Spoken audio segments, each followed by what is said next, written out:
اور ایک عمل اور بھی ہے، کسی بزرگ نے اس عاجز کو اس کی اجازت دی تھی، اور آج آپ لوگوں کو اس کی اجازت دے دیتے ہیں اس عمل کی، فائدہ اٹھائیں، اللہ کی مخلوق کو فائدہ ہوگا، ہم کون سا دم درود والے ہیں؟ دو عمل،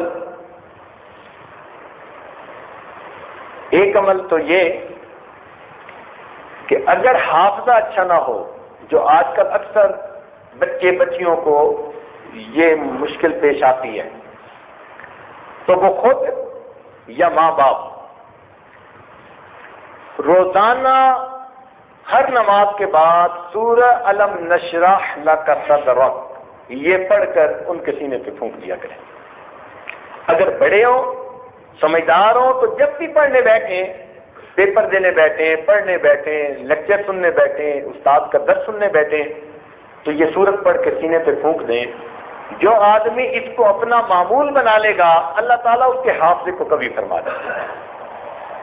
اس عاجز نے اس عمل کو ہزاروں دوستوں پر آزمایا، ہزاروں دوستوں پر آزمایا۔ لوگوں نے یہاں تک بتایا کہ ایک آدمی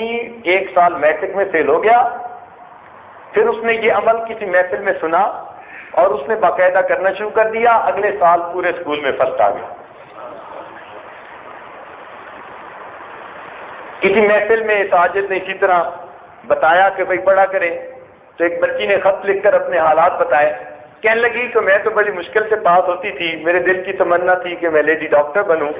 آپ کا یہ عمل میں نے ایک محفل میں سنا، اس کو عمل کرنا شروع کر دیا،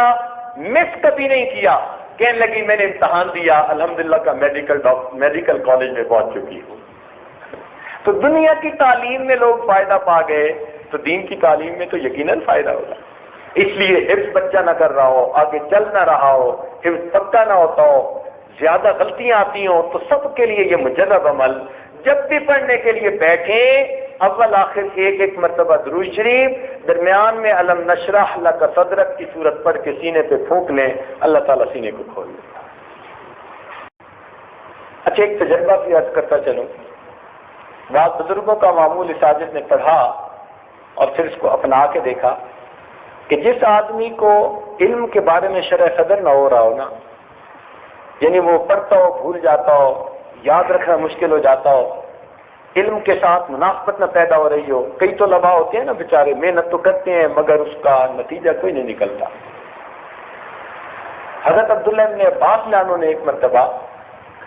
بلکہ عبداللہ ابن مسعود لانو نے ایک مرتبہ پوری رات یہ آیت پڑھ کر گزاری، قل رب زدنی علما، اسی آیت کو پوری رات گزارتے رہے۔ تو یہ عمل ان کا تھا، لیکن ہم نے یہ تجربہ کیا کہ اگر طالب علم کبھی رات کو تہجد پڑھے اور اس سے آگے پیچھے کی چند آیتیں آتی ہوں کہ مسنون کی رات ہو سکے نماز کے اندر، اور پھر اس آیت کو بار بار پڑھتا رہے جتنا طبیعت چاہے، تعداد کا تعین نہیں، جتنا طبیعت چاہے، تو اگر وہ اس طرح چند دن تہجد میں اس آیت کا بار بار ورد کرے گا، اللہ اس کی برکت سے اس کو شرح صدر عطا فرما دے، علم کے لیے سینہ کھل جائے۔ لا الہ الا اللہ، لا الہ الا اللہ، لا الہ الا اللہ، لا الہ الا اللہ، لا الہ الا اللہ، لا الہ الا اللہ، لا الہ الا اللہ۔